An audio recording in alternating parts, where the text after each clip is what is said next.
पूरे संपूर्ण भारत में अगर जिस दिन हिंदू इकट्ठा हो गए ना, 3 जिहादियों को भागे रास्ता नहीं मिलेगा।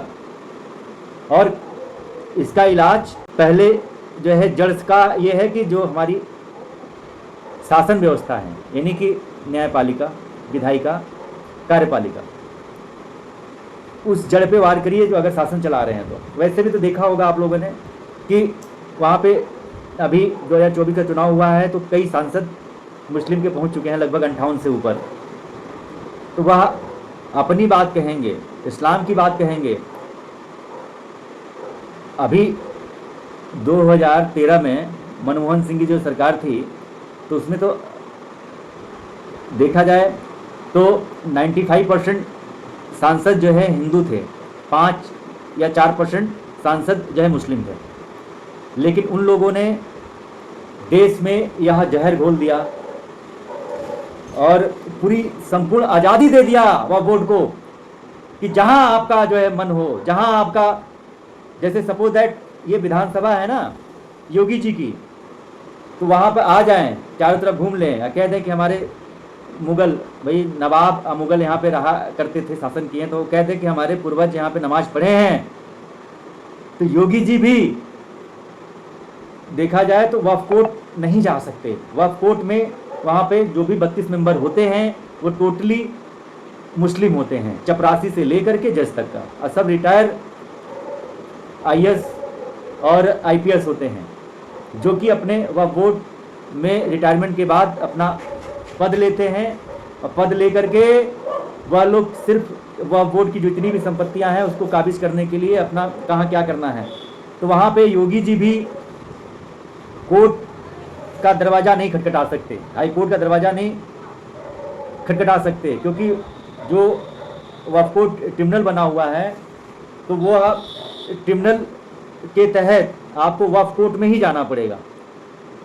वक्फ कोर्ट में जाएंगे, बल्कि वक्फ कोर्ट में जिन लोगों ने आपके जैसे कि संपत्ति पे कब्जा किया या विधानसभा पे कब्जा किया, तो इतनी पावर दे दी गई है कि वहाँ पर आपको जिन लोगों ने कब्जा किया है, जो लोग लुटेरे हैं, उनके सामने भीख मांगनी पड़ेगी। उसमें सुप्रीम कोर्ट भी हस्तक्षेप नहीं कर सकता है।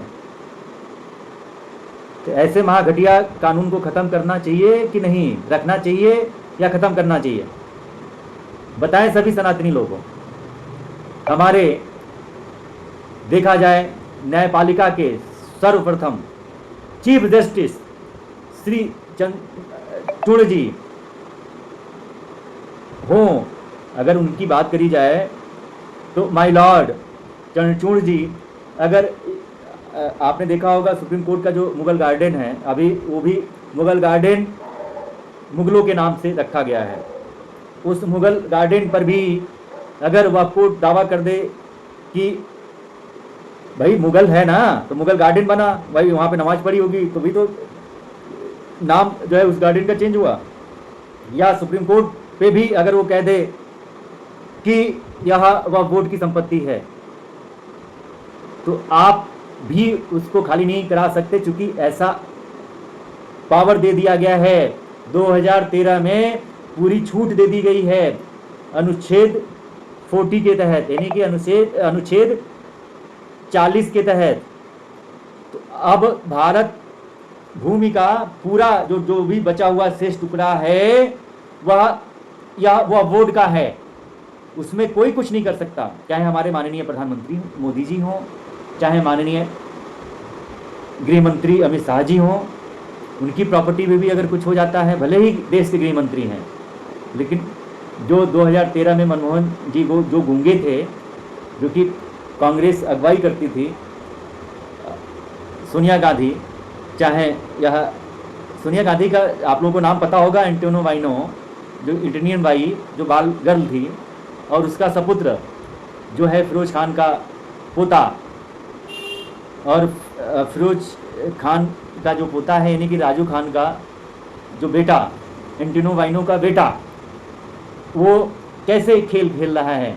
जैसे आपने देखा होगा यूक्रेन वाला, जो हमारे यहाँ का यूक्रेन में जो लड़ाई चल रही है रसिया और यूक्रेन की, जो भी 9 हमारे होता है ना कि कम्युनिटी होती है, उसका सपोर्ट कर रही हैं। तो वहाँ पर जेलेंस्की पहले क्या करता, एक कॉमेडियन था ना, कॉमेडी कर करके सबको हंसाया करता था, सब कुछ किया करता था। जैसे हम लोग राहुल को पप्पू बोलते हैं, पप्पू बोलते हैं, तो पप्पू खान साहब ये जो है केवल नौटंकी किया करते थे, पप्पू पास हो गया, पप्पू पास हो गया। तो पप्पू या पप्पू नहीं है, जा कर के विदेश में, विदेशी धरती पर भारत की बुराई करता है। और जब हमारे ही पत्रकार, जनलीव संघ के जो पत्रकार होते हैं, उन्होंने एक क्वेश्चन किया कि आप भारत का विरोध तो क्या करते हैं, मोदी का विरोध क्या करते हैं, लेकिन आपको मैंने विरोध बांग्लादेश पे कुछ बोलते नहीं देखा। बांग्लादेश पे आप क्या बोलना चाह रहे हैं, बांग्लादेश पे क्या आपका विचार है? उनका मोबाइल छीन लिया गया, उनका माइक छीन लिया गया, सब कुछ छीन लिया गया, और अगले को वहाँ पर उनके जो भी सहयोगी थे उनके आदेश पर उनको कई मिनट, कई घंटों तक उनको कैद रखा गया।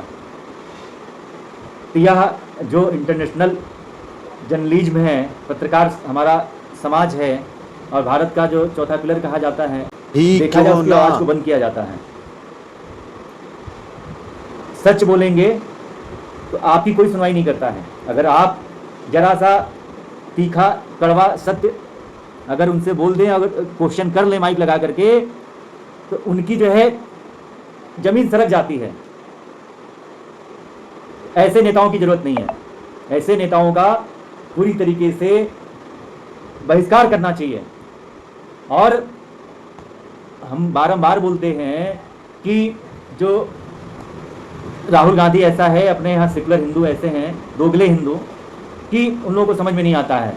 वो बारंबार एक कहता है कि मैं भारत देश को, भारत नहीं बोलता, हिंदुस्तान बोलता है, हिंदुस्तान को इस्लामिक देश बनाऊंगा, हमारी सरकार आएगी तो हम जो भी 1995 के तहत, बल्कि मैनिफेस्टो में उसके था 2024 के चुनाव में, जिसकी जितनी संख्या उसका उतनी हिस्सेदारी, वह तो छोड़ दीजिए, वो तो अपना अतिक्रमण कर ही रहा है हर जगह।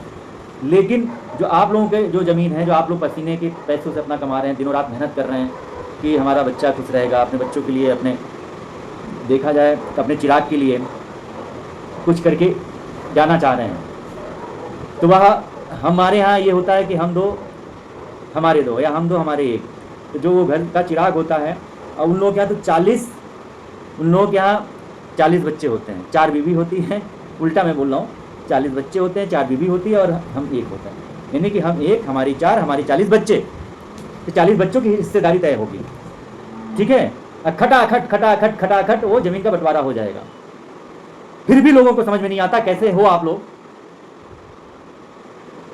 की पूरी जो मानसिकता है गुलामी की, वह सड़ चुकी है, ध्वस्त हो चुकी है। जागृत नहीं होना चाहते हैं, तो जागृत नहीं होना चाहते हैं तो अभी तो आपका QR कोड वाला मसला चल रहा है ना। QR कोड जो पकड़ करके जो है यात्री को रुकवा करके जबरदस्ती स्कैन कराया जा रहा है। उन लोगों के यहाँ एकता है। हम लोग कई जगह मेल भी कर रहे हैं, व्हाट्सएप भी कर रहे हैं कि एक बार ज़रा आप लोग इसे समर्थन दीजिए। अरे संजय भैया, अभी टाइम नहीं है, जब टाइम होगा तो देख के रात में कर देंगे, ऐसे लोग बोल रहे हैं।